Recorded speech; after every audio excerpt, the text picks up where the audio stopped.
give you that shot 100 times, you'll never make it again. It's like something you do on ice skates. This ain't hockey, Frazier, okay? This is basketball, a good American game. Well, perhaps it has become Americanized, Ray, but like many things Americans lay claim to, it originated elsewhere.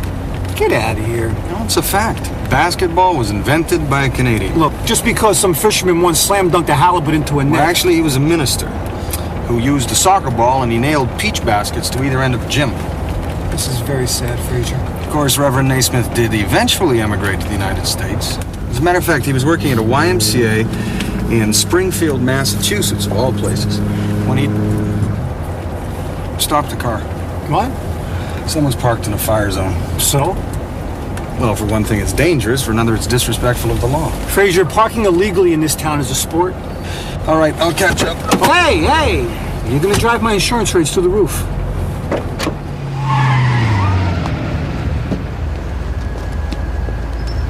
Excuse me, sir. Benton Fraser, Royal Canadian Mounted Police. Perhaps you didn't notice that sign when you parked your car, but you're in a fire zone. Oh, is that so? Yes.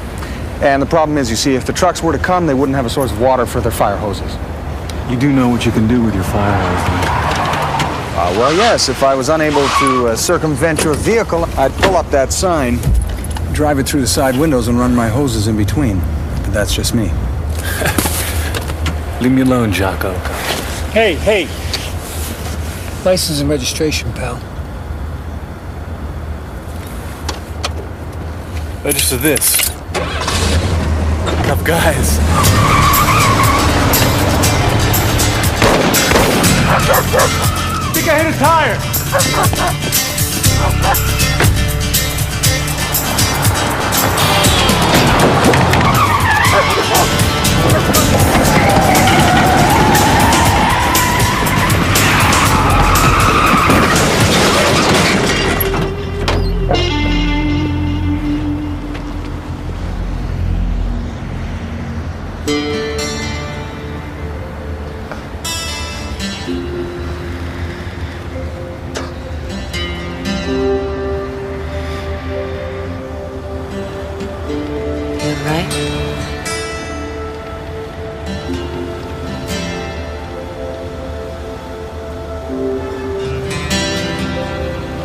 We better get you out of the street.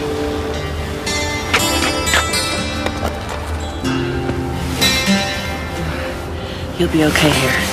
I gotta go. Who are you? Long story. Stay. I'd like to.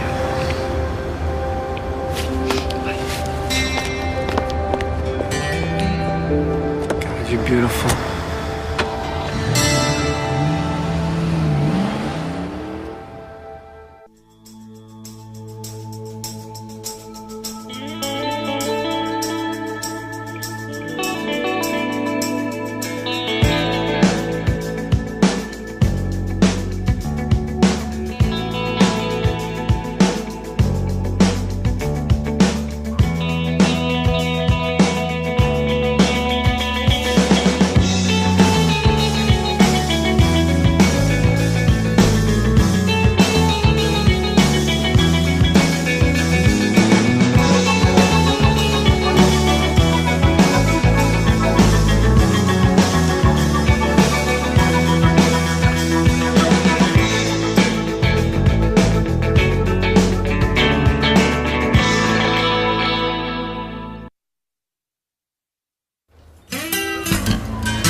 Was this woman. I just opened my eyes and there she was. The most beautiful woman I ever saw. How long was he unconscious? 4, maybe 5 minutes. She pulled me to safety. And then she kissed me. She kissed you? On the lips. Head injury. It happens. Did she speak to you? She wanted to stay. I know she did. And then she was gone. She wants me to find her, Frazier. You stop with the Do you remember what she looked like? She looked exquisite. Definite hit and run. Skid marks everywhere. Nobody saw the driver. She must have gone that way. What do you mean, she? Well, there was no one else on the street, Ray. You think it was her? She saved my life. Well, yes, she did. After she hit you. It's something you have to see.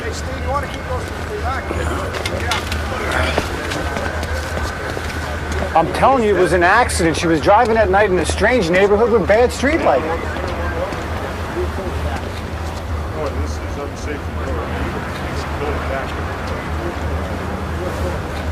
Okay, so maybe she was nearsighted.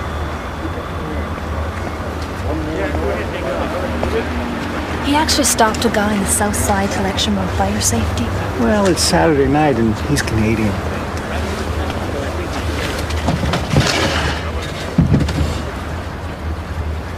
Good call.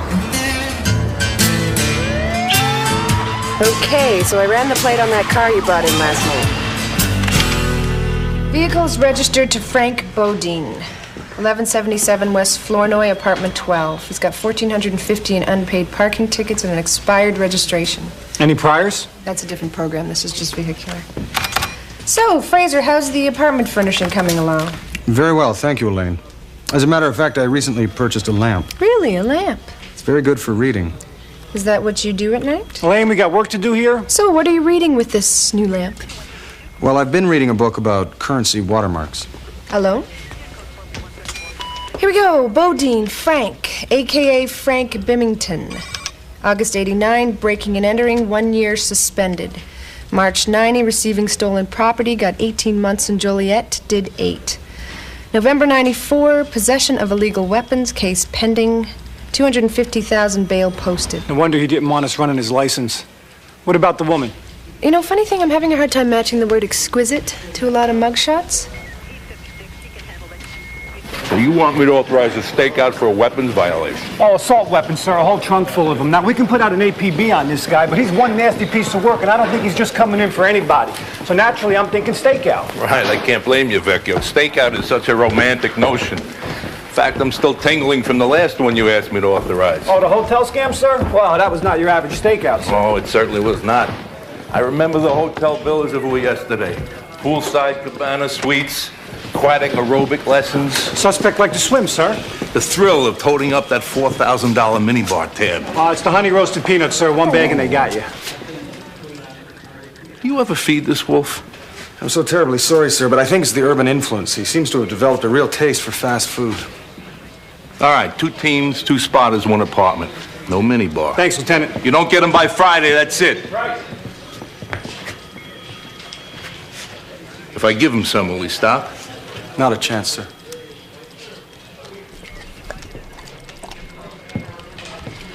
Thank you kindly, Lieutenant.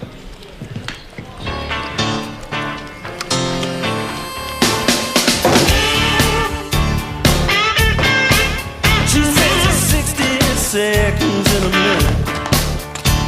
Well, any 4 hours in a day. 365 days a year, and I don't care what you say. Said if you don't have time to love me, I'm gonna make you pay. 'Cause there's no time like the present, and there ain't no time like now. Don't worry about what time it is, 'cause there's no time in this town.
things are what? I want to talk about it. Talk about it. I don't talk about it. It's about time, thank you. Come on, we're only 5 minutes late. 5 minutes too late, thank you. Hey, Steve, how you doing? Guys play any cards while we were away? That's around a little. Well, there's no time in this town. How many you want, Fraser?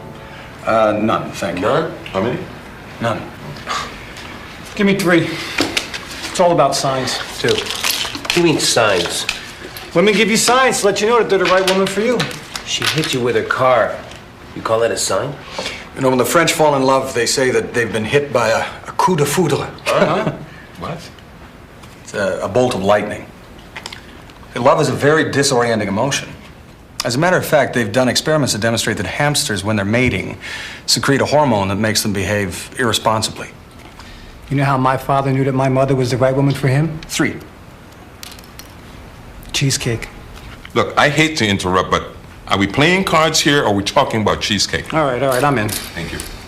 He was at his brother Angelo's wedding in Gary, and everybody was having a great time. They were drinking wine, making toast, and eating, and all of a sudden, he looks across the room, and he sees this woman sitting there all by herself eating a piece of cheesecake with a knife and fork. I mean, come on. How often do you see a person eating a piece of cheesecake with a knife and fork? They either eat it with their fingers or just a fork. Is that why he married her? Because she was eating a piece of cheesecake with a knife and fork? No, Gardino, it was a sign. That's how he knew that she was the right woman for him. She was a lady. You gonna call her what? I don't know. Come on, Louis, it's only match I stakes. don't know. Look, I can't see why we don't play for real money. I mean, we're cops. What are we gonna do? Arrest ourselves? No, but he will. I'm sorry, I would feel honor-bound. Great. I think there's 2 million women on this planet you could be happy with. I mean, you meet one, you gotta ask yourself, this is number 1, number 2 million, or number 617. It's a crapshoot, you know? You could settle for number 617 and tomorrow meet number 11. I raise. Okay. Then Phyllis was number 2,000,001. She drove me crazy. She had a voice like a parakeet, never shut up. And then there was Vanessa. She was number 2,000,002. She came from a family of meatpackers. You know, you visit your in-laws on a Sunday and you come home smelling like a pork roast. You gonna raise, Fraser? Well, I'm just wondering if I should. Perhaps you can refresh my memory. Does a straight beat when they're all the same kind? Not even in Canada. I got trips. You know, the only sign I ever got was from Janice. That took 5 years. What was it? It was from her lawyer. Came in the mail. So there we were, parked in the Riviera. It's 2 o'clock in the morning, and she asked me where do I think this relationship is going. Look, call or fold. I mean, come on, what kind of question is that to ask somebody at 2 o'clock in the morning? Perhaps she was just being prudent. Are you in? Fraser, nobody who's prudent has any business being in love. I'm telling you, man, it was a beautiful summer night and there was a soft breeze coming in off the lake. This is no time to sit and talk about the future. The future is it's gonna be noon before we finish this game. See, talk is bad. You talk and before you know it, it's all over. You're married. Right, and then what? What about love? What about that moment when you know that this is the woman you want to spend every waking hour with for the rest of your life? Okay, my turn. I call. Look at this.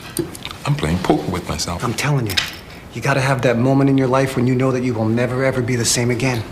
When it happens, how do you know? You just know. You just know. And that's what happened to me on Saturday night. I got the sign. Now all you gotta do is find her. Hey, I'll find her. I'll find her. I got a flush. Well, I'm sorry, Louis, but it would appear that I have a royal house. A what? It's a full house, Fraser. Oh, so it is. I'm terribly sorry. Look at this. A Mountie sandbagging. Who ever heard of a Mountie sandbagging? You only meet the woman of your dreams once in a lifetime. I'll find her. You watch. Meanwhile, you want a deal? Huh? Deal. Oh, yeah.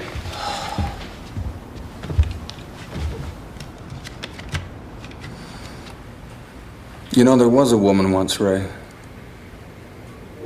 We were, I don't know what we were.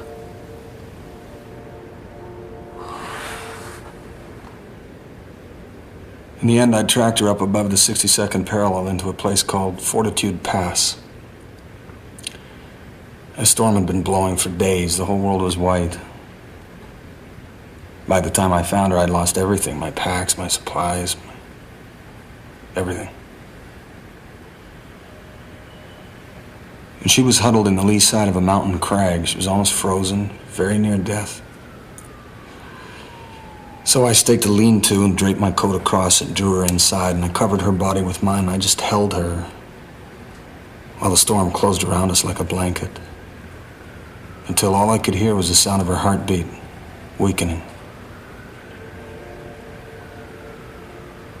I forced her to speak to me. Just talk to me. Say anything to keep the cold from taking her.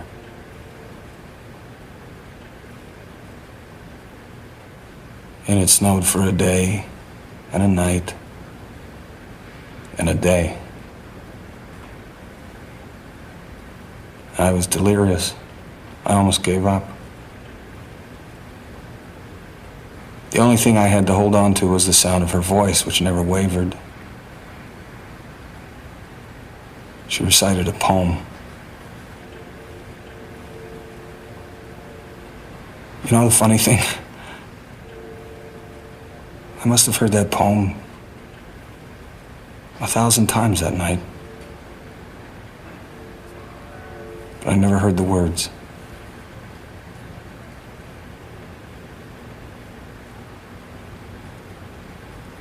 It ended badly.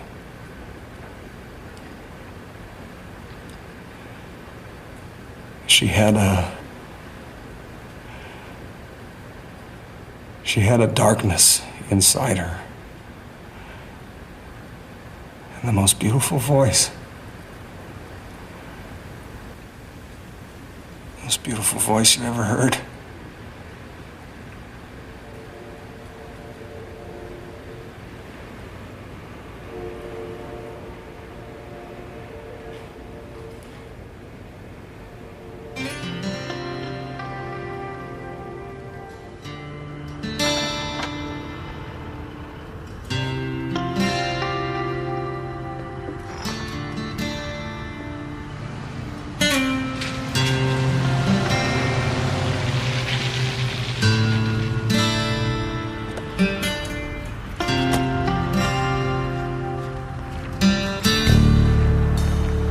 Got somebody entering the building. Copy. Someone's coming in.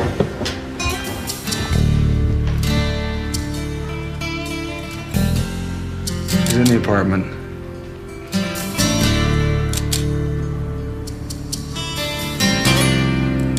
She's gone to the wardrobe.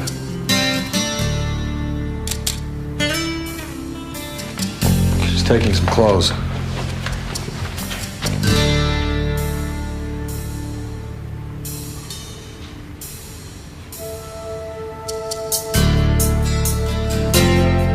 Frazier, it's her. Oh, she's coming out. Stop it. Dave! Oh, that is it. You're cut off, bucko.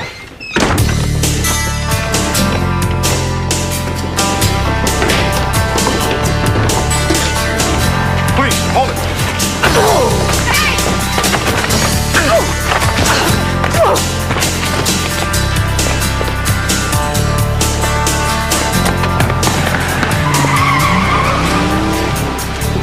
There she goes, Frazier. Woman of my dreams.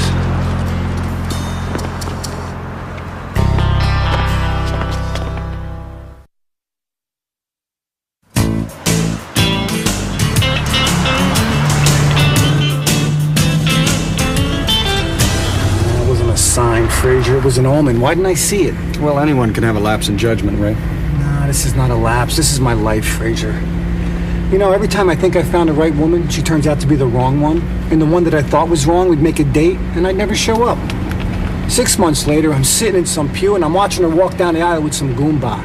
And I'm thinking that's her. That's the one. How did I let her slip through my fingers? Ray.